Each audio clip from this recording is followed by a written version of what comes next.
Sports Show, time to get to the Southern Footy League. The Prez, as always, in Craig Warman joins us. Craig, how are you going? Good, Phil. How are you? Very good, mate. Now, before we get to the weekend's games and what's coming up, of course, what is coming up is Kangaroo Island.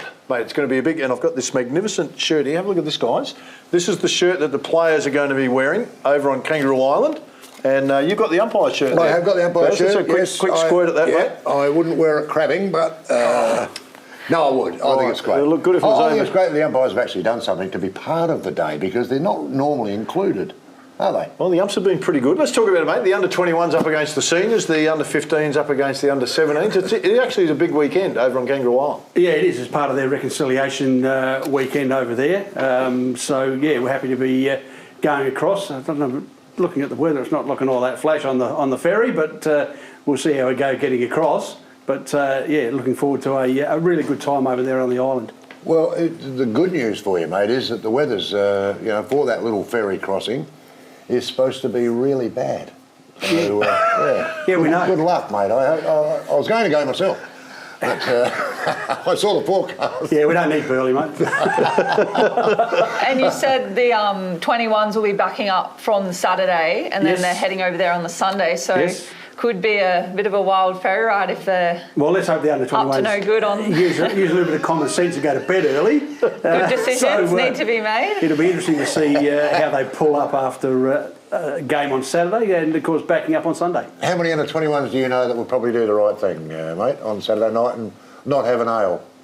Probably 2 of the 20?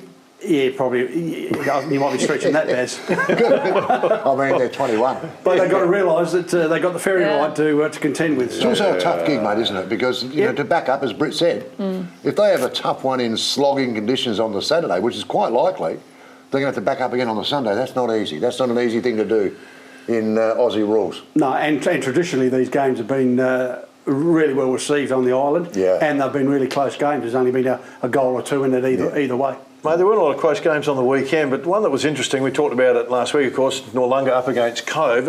I know it was a 34-point win to Noarlunga in the end. They're playing some really good footy at the moment, but it was actually a pretty good game. The margin doesn't say it was, but people I've spoken to said it was a good game. Yeah, it was. And, of course, Cove always hard to beat on the post office stamp that they call Cove Oval. And Noarlunga's record there isn't all that flash. But, yeah, they got away with a pretty good win in the end. You said you were a bit surprised with the Happy Valley Morphett Vale shape-up. What were your thoughts on the game? Well, that was our tribe match of the day, of course, and we were expecting, after seeing Happy Valley the week before get a little bit of a touch-up from Flagstaff Hill, we were expecting a response, and, gee, they responded really well. Morphett Vale. Gee, they were disappointing. It was at their home ground, and Happy Valley just didn't give them a look in. They headed from way to go.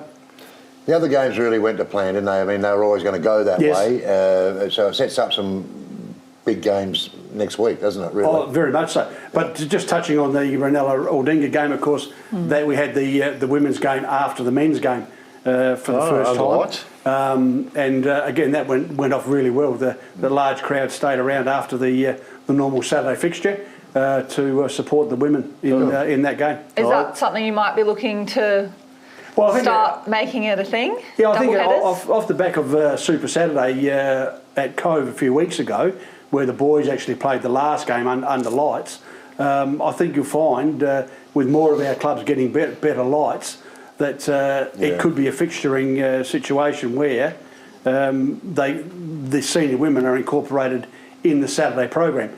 At the moment, they play on the Sunday, and that was initially when we first started the women's and girls competition to stop the mass exodus from netball and basketball and other sports, so they could go and play that on Saturday, and then come and play a game of footy on the Sunday. Hey, mate, let's have a look at this weekend's games. If we're going to run out of time, mate. Noarlunga Ronella, I know that's the tribe match of the day. You've got 1v2. It's at Noarlunga. This is going to be a beauty. Yep. These two sides, Noarlunga got them last time when they played down at Noarlunga. So Ronella are looking for a little bit of redemption. And I reckon the black and whites might just have enough in the tank leading into the bye against Great Southern next week. So tip the Wineflies to win that one. Is this your game? The game Tribe, you're yep. going to cover it? Yep. Yeah? Oh, that'd be a biggie. That's a biggie. Phil? Yeah, no, Ronella. You happy? Yeah, no, Ronella, mate. I don't even know why we're talking about it, really. why Although we're talking Noongar about are playing some really good footy at the moment, so it will be an absolute ripper. Flagstaff Hill, mate, they sit in fourth spot and they're in really red-hot form at the moment, up against Cove, who sit in seventh. They've been a little bit patchy, so what's your feel? Cove have been in a situation where they've been in games for a long period of time, and it's just been that one quarter or 20 minutes of footy that's cost them dearly. They certainly can't afford to do that against Flagstaff Hill. So you tip Flaggies to win, but I expect Cove to get close. Happy Valley, again. Christie's Beach. This will be a beauty. Christie's Beach need to bounce back. Happy Valley showed last week that they're a very, very good side. They had a couple of players back from South Adelaide as well, which certainly helped them. But Happy Valley, always hard to beat at home, so I'm suggesting Christie's might be up against it, I reckon. Okay. And Aldinga showed fighting spirit over the weekend. Do you think they'll shape up against Morphett Vale? Well, the way Morphett Vale are going at the moment, this is going to be a lot closer than people think. It is played down at Aldinga, and Morphett Vale, I know, got a couple of really bad injuries out of last week's game as well. So the stocks are a little bit depleted down there at Wheat Shift Road at the moment. So look, you tip Morphett Vale just on their form, but don't be surprised if Aldinga get the chocolates. Well, mate, it's going to be a big weekend of footy. Hopefully the association game over on Kangaroo Island goes great. It's always been a huge success over there with the people at KI. And, of course, big weekend in the Southern Footy League. None bigger than Ronella up against Noongar on the weekend. Stay with us. Still plenty to come on the show.